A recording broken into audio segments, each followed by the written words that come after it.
How Mason Mount will fit in at Manchester United. Today we're going to go through the starting 11, tactics, formations and all that good stuff. If you are new around here, smash that subscribe button, of course. Check out SofaScore. So let's dive into Manchester United. The 4-2-3-1 that Erik Ten Hag plays is very flexible in possession, loads of rotation in midfield, at fullback and so forth. But Manchester United require bodies all over the pitch, in midfield, in defence, in a goal, and of course a new centre forward has got to come into the football club. So United need to be really careful with how they're spending their budget this season. Mason Mount's contract expires in 2024, so Mason would be available at a cheaper rate than you'd expect to sign him if his contract was another 3 to 4 years. In terms of Mount as a footballer, 24 years old, Mount for me is still quite young as an attacking midfielder. You think Bruno Fernandes came into his peak at around 26, 27, 28. Mount being 24, having already won the Champions League with some fantastic performances in the run to lifting that trophy, there is enough quality for me with Mason Mount to really grow Manchester United. I think he's a well-rounded player, high technical skills, really good at receiving in between the lines, very tactically versatile in a sense of could play number 10, could play wide right, could play wide left, could play deeper in midfield as a sort of free 8, and also probably could do a job as a bit of a false 9 through the middle. I think one of Mason Mount's really underrated skills is finishing and putting the ball at the back of the net. He's quite a composed finisher inside the penalty area, which I really like. Not only that, as he's a super aggressive off the ball, really good counter presser. As his team loses the ball, instant react, uses speed to put pressure on the football, something that Manchester United have struggled with this season under Erik Ten Hag is in the press. Mason Mount is a player that would massively improve that. When you're looking at the managers that have managed him in recent years, they've always really liked Mason Mount. He's been a favourite of Frank Lampard, Thomas Tuchel and Graham Potter. Only really stopped playing for Chelsea because of this contract situation, but has been a professional and has put performances in this season. So let's dive into Mason Mount. Let's have a look at a few of his statistics, a few of his games that I kind of want to highlight. I think the big thing for Manchester United in a sort of tactical perspective, one of the issues United have had is kind of filling this inside right channel with a player. United's forwards and midfielders all tend to drift left. We're talking Bruno Fernandes when he's at number 10 tends to drift to the left hand side of the pitch.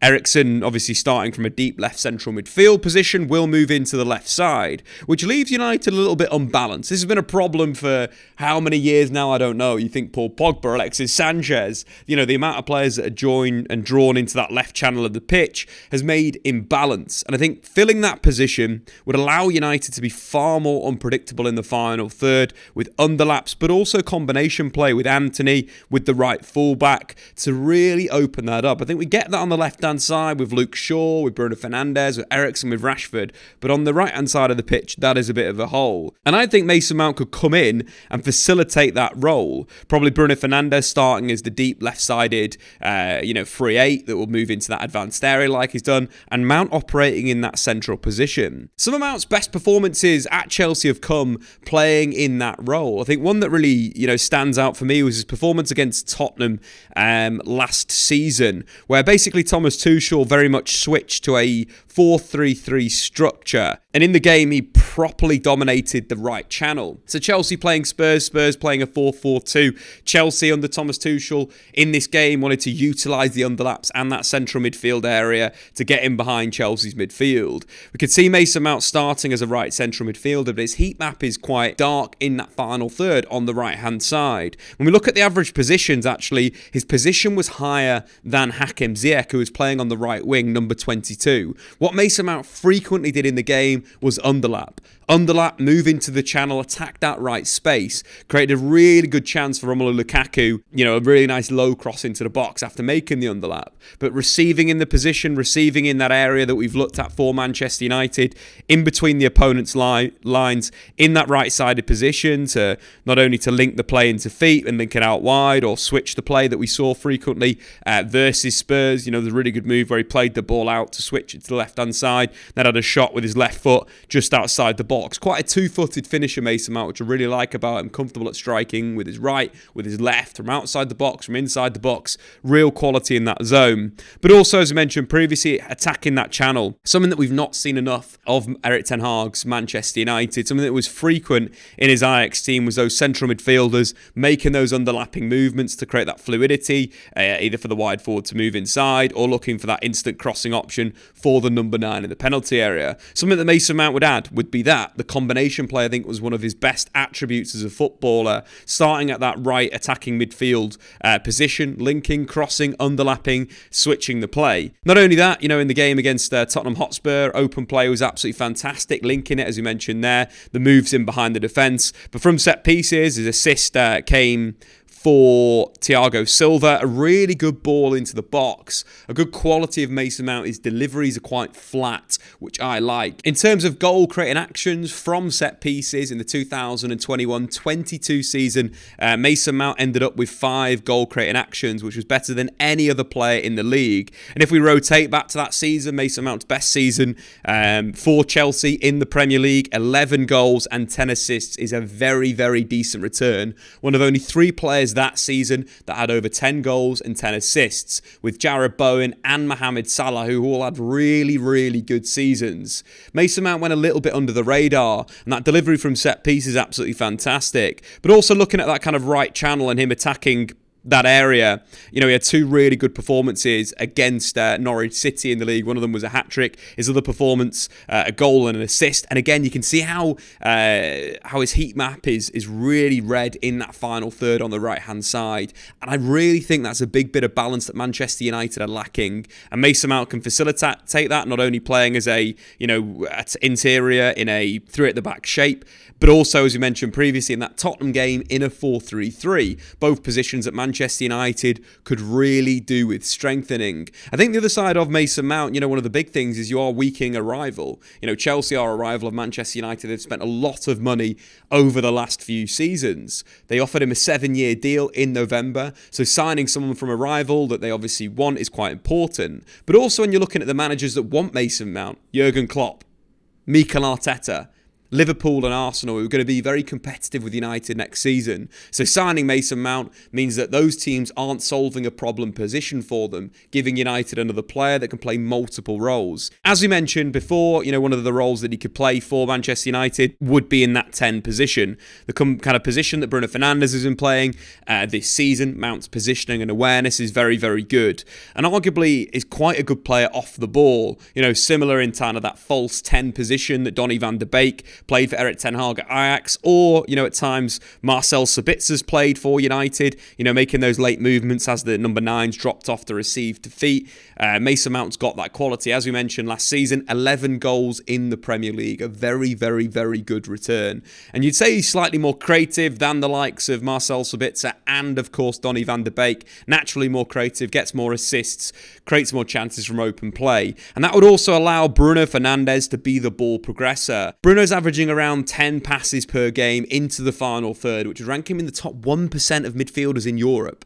I think this has been a masterstroke from Erik Ten Hag, playing Bruno in this deeper role as a kind of playmaking, roaming guy that's going to get on the ball all over the pitch. I think it's a really good part of Bruno's game. Bruno is great in the transition, really good at getting back into position. So this 8 role where he can play, low then high, but also, if the left fullback's going to go inside, can operate and pick up the ball in these deep areas that we've seen to do, and then progress it, then fire it into Mount, Shaw, switching it to Anthony into the centre forward's feet. I think Bruno Fernandes long term as a number 8 would be a great option for Manchester United. He's got the creativity, he's got the work rate, and he's got the ability to arrive late and put the ball in the back of the net. So Mason Mount could operate as the number 10 for Manchester United, but he also could operate that deeper role. He's played some really good games for Chelsea, for Derby County as well in the Championship when he was there, as a loanee. Really good in terms of little passes, distributing the ball, getting it back, playing it forward. He's a very technical player that's got a good skill set when it comes to receiving, passing and moving the ball on. And that's something that, you could definitely have for Manchester United. The mobility's there, the pressing intensity's there, the energy's there to play 90 minutes, something that Christian Eriksen probably doesn't have. And the set piece delivery is very, very strong. That stat I mentioned before, goal creating actions from set pieces, Mason Mount with 5. That was joint with Christian Eriksen in his last season for Brentford with 5, showing the quality. Not only that, Mason Mount could do a job in the wide areas if Manchester United were to, utilise, let's say, another creator in the team, getting Christian Eriksen into that deep number 8 position. Having Mason Mount playing wide left, wide right would provide good quality. He's very comfortable at playing those positions. Obviously, he's played as an interior in a 3-4-3 many, many times in those central areas. Naturally, would probably add more attacking impetus for the wide play, be it starting from the left-hand side, or alternatively, if, Garnacho's playing, putting Garnacho on that their left wing, and Mason Mount operating as a right interior. Again, I think this is Mason Mount's best position, an inside right, which would allow Diogo Dalot to provide a lot of quality in the final third. Shaw could make a back three with Lisandro Martinez and Rafael Varane, and United's attacking structure would be different, and that would be very good. I like that option there. And finally, one last little idea for Manchester United that Erik Ten Hag has kind of born out of his last few games at Ajax. Again, he was just trying stuff out, and one of the formations that he used at the end of his last season at Ajax was the diamond. He'd previously used this formation at Utrecht, Erik Ten Hag, when he was manager out there, massively overperforming with Utrecht's budget. But a few of the last games of the season, playing a 4-4-2 diamond. 2 forwards, one a playmaking forward in Dusan Tadic, one natural striker in Sebastian Haller, Davy Classy as a number 10, Berghaus moving from the deep position into the inside right channel, Edison Alvarez holding with Kenneth Taylor. In terms of the kind of structure, really interesting. A lot of bodies in the central area, massive overload. At times it looked like a little bit of a 3-5-2 where your 2 central midfielders are super high and you've got 2 forwards. That's kind of how it looked. So from a tactical sense, how that would work for Manchester United potentially could be the likes of Marcus Rashford playing with a 9 up top. You've got either, Bruno Fernandes kind of in a deep position, Casemiro, Eriksen. Again, you could throw Fred into there as a playmaker. You could even throw someone like Jadon Sancho as that number 10. We know that he can operate in that zone really, really well, and operating very much in a 4-4-2 diamond. One of the interesting things I mentioned there was Erik Ten Hag's teams kind of like shift. So you kind of have these like really super narrow, 4 players. You get width from either the attackers pulling out wide, the midfielders pulling out wide, or the fullbacks attacking. Loads of bodies in central areas, but United could play with 2 strikers, getting Rashford high, getting, Harry Kane, Victor Osimhen high, but it would allow United to do that. And I think it would work quite well. And you think, a midfield of either Mount, Sancho, Bruno and Casemiro, alternatively, getting the likes of Christian Eriksen in there. So you're going with a forward line of Mason Mount playing in that high position could work really well, and it's a role that he's played for Chelsea before. I think when you go back to one of his best games over the last few seasons, came against Real Madrid away from home, where the shape was super fluid and flexible. He operated as kind of a floating player in attack, would drift to the left-hand side to get on the ball. This is a Champions League semi-final. Goal and assist, 4 shots on goal, 4 chances created. Mason Mount can play at a very, very, very high level, and in a diamond, in a 4-4-2 could really work. I think in terms of cons of Mason Mount, obviously we've got to give a balanced argument here. You're looking at things where Manchester United have got to be really careful with their budget this summer. If everything doesn't get sorted quick enough, if prioritised positions is so important. We're talking about missing out on a goalkeeper, a centre-back, a defensive midfielder, a striker is really important. When United have been linked with someone like Declan Rice, who will go down in someone's midfield in the Premier League for the next 10 years. Whoever gets Declan Rice is signing a world-class player. So Man United signing, spending a lot of money on Mason Mount, around 50 million opportunity cost there. Can they bring other players in for that value? There's question marks there. You're looking at Man United have already got quite a lot of attacking midfielders.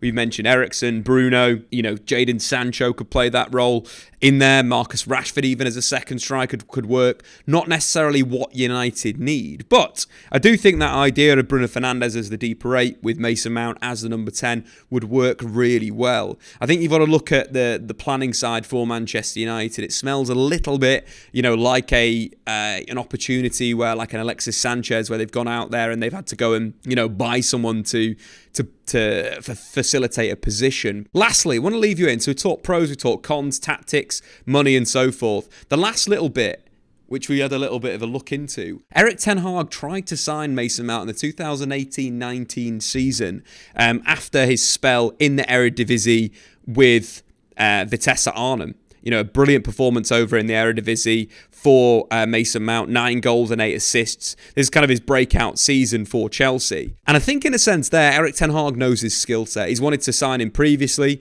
and I think there's a good bit of evaluation there from Erik Ten Hag. He knows he can facilitate a role for Mason Mount.